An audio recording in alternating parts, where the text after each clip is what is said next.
Young people need to know that they need to manage their money first and foremost, and be thoughtful about how do we not just get it, but how do we use it in a way that is strategic and thoughtful, and investments. While as I was on a conversation the other day about cars and the great I can't remember, it was a Mercedes. I'm not a car person, but while we have to remember that a car is a depreciating asset as opposed to real estate being an appreciating asset, or investments, are they tend to, while they're up and down, but if we have a longer term, we need to be thinking about, if we just keep it and stay and grow, we're going to have our net worth increase, but need to be looking longer term, not short term. Right? Let's plan for that third generation.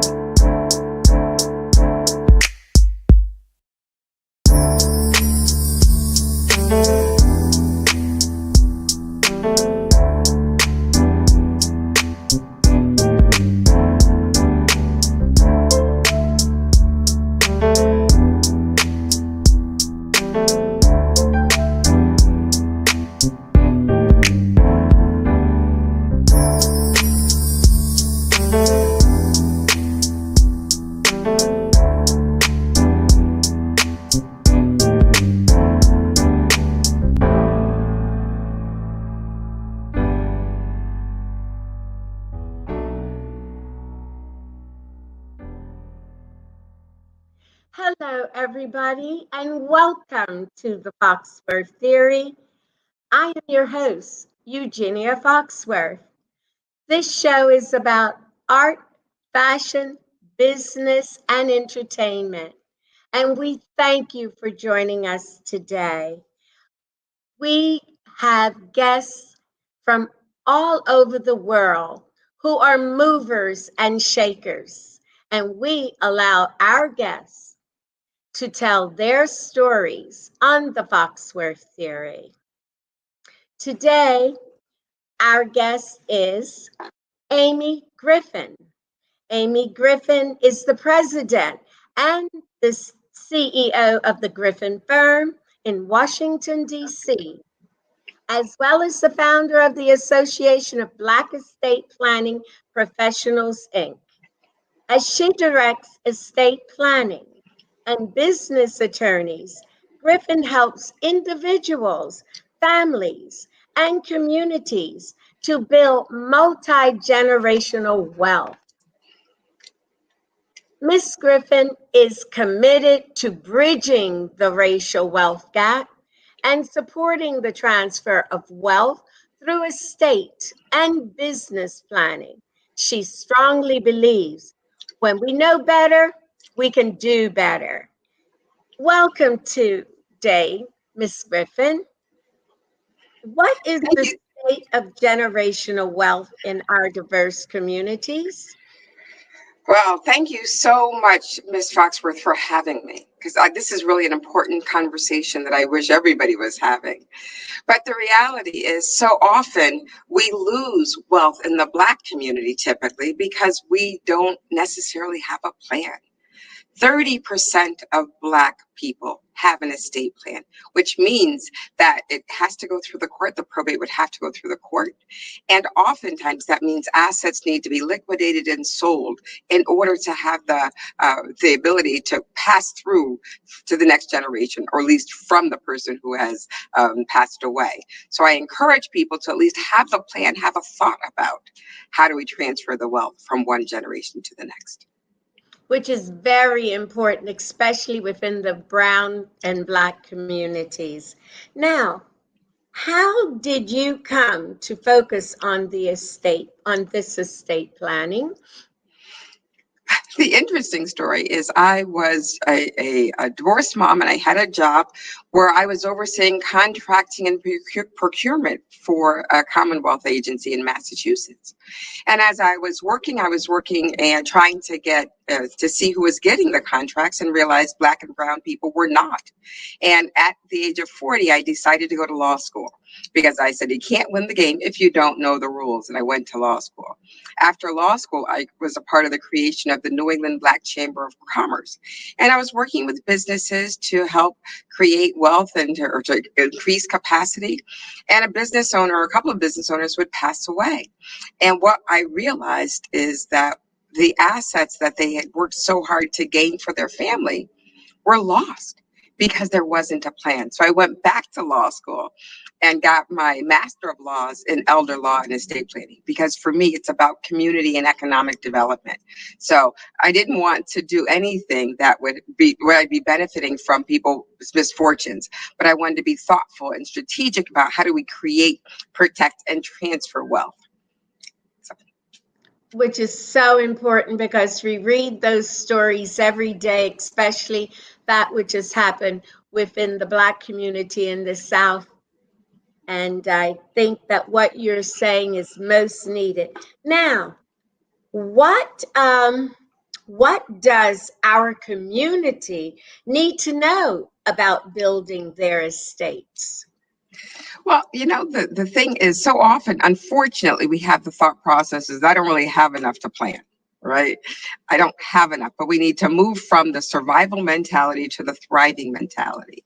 That we want to start in thinking about not just how do we get to survive, but how do we plan for the next generation. Sometimes it's not necessarily what we have, but it's how do we position that next generation in order to be more successful. So it's not just what we have, but how do we position and move for that next set. And sometimes we have, especially I'll say in the Washington, D.C. area, where real property is such a true amazing commodity. I say real property appreciates and money tends to evaporate. But if we strategically plan for the houses that we have, and then we can not just lose it with each generation, but then we can gain and the power that we have with real property. How do we plan to pass that on by avoiding, as well as avoiding probate in the process? Because sometimes if the only thing that we have is a house, we can think about how do we avoid probate. And therefore, if indeed we end up with a debt through a hospital or a illness, that property doesn't have to be liquidated in order for that property to be passed on to the next generation. But we need to know that. We also need to know that let's not put our kid's name on the deed, because then we're thinking about the capital gains loss. So we have to be able to willing to reach out and talk to folks who know what they're doing, right? And so that we can be strategic and thoughtful about not just planning for today, but planning for tomorrow and the next generation. Yeah, there was a time that each generation passed on their homes, but now they're using their homes as investments. Is that true? Even if they used it as an investment, let's make it be an investment, right? Like, Right. because there is indeed great wealth in it, as opposed to just, I mean, with the exception of the reverse mortgage, which is not an investment or a passing on. It is just knowing that it's going to be lost with the generation. Our Black community has less land than we did 40 years ago as a community. So, and it's because, as we know, they're not making any more land. And so that which we are gaining during our lifetime, if we don't keep it to pass it on, we're gonna lose it if we don't strategically plan for it.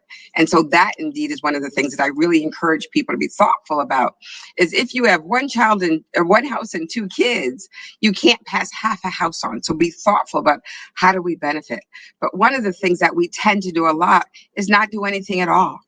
And so let's say a great grandmother has a house and a grandmother moves in, and then, great grandmother passes on, grandma passes on, the kid has it. But truly, there were 18 heirs. And so 18 people have a right to it. We lose a lot of property due to heir property, not planning. So I always encourage people to think about it and plan for it. So what do young people need to know about managing their money?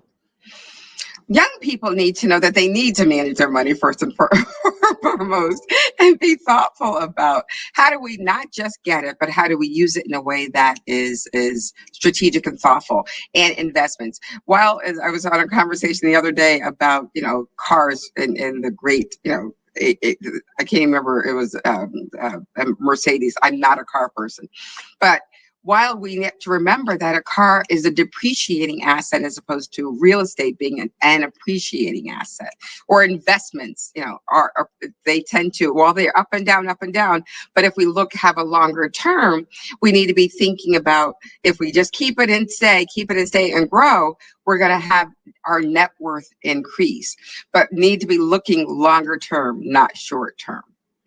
Right? Let's plan for that third generation. And on to add on to what you just said, then for all of those who may not know, how do you define wealth? So that's really a great question. It's because sometimes people think I have a lot of money, so I'm wealthy, but it is not the immediate. It is the longer term, and it is thinking about that third generation, passing that on. It's net worth, not right, not just how much I have, how much I earn today, but it is the net worth for multiple generations, and we really define wealthy third generations out. So be planning for not just our kids, but our kids, right? And they can be able to build upon it. And that's why we need to help structure it in such a way that it's not that we are just planning for, how big a house we can buy. But because I remember that old movie, that old book, I'm sorry, Rich Dad, Poor Dad, when you can talk about a house being a liability or an asset. What does it look like? If it's a drain, if it's just taking from you, it's not necessarily an asset. But if we can make it work for us, that's indeed the case. Yes, and that's what I wanted to to know, because there are so many young people that are saying, "Oh, I just want to get wealthy." Oh, or they get a home or an apartment that they inherit from their families, and the next thing you know, they want to sell it. And Yes. they so And so I encourage people to be thinking about, a lot of times young folks are saying, I don't want to be bothered with owning property. I don't want to be sort of tied down to that and the maintenance and the responsibility. But then, as we know, in thinking about sort of renting a car versus owning the car, if we plan strategically, we get to a point where we're not paying for a mortgage. And if we plan strategically, even if we think about sort of greater acquisition of greater assets, as in real property where people are renting, that's passive, we can get to a point where we're being paid to live, right? So if we're thoughtful about it, I remember when my first home, or not my first home, but one of my first homes, being a multifamily, my dad saying to me, "Yeah, get a unit, a building that you rent out the rest, and you get to live for free." I'll never forget that thinking, right? And I remember forget when he said, "Never buy a brand new car, because that first year is just depreciation." So if we're constantly thinking about all those things that we're doing, and that every cent that we spend is an investment either in our future or our fun. Which one do we want it to be, right? yes, well, I'm just absolutely amazed that you decided to become an attorney because you were aware of the things that were going on around you. That's commendable. I mean, there aren't a lot of people. They may think, oh, I'm going to, oh, gee, that person has a store and I could do better than them because I have better paintings or I have better this. But for you to do this, it's quite remarkable. And at Well, 40, you went. yeah, with people young enough to be my children in many cases.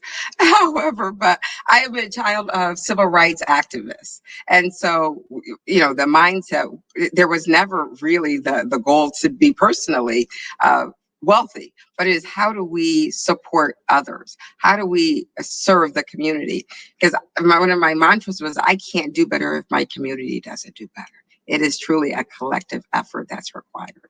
Oh, well, thank you so much. And on this note, let's take a short break and we will be right back with our very special guest, attorney Aimee Griffin. Thank you for joining us on the Foxworth Theory. Be sure to tune in on Thursday at 9 p.m. on the Foxworth Theory Network.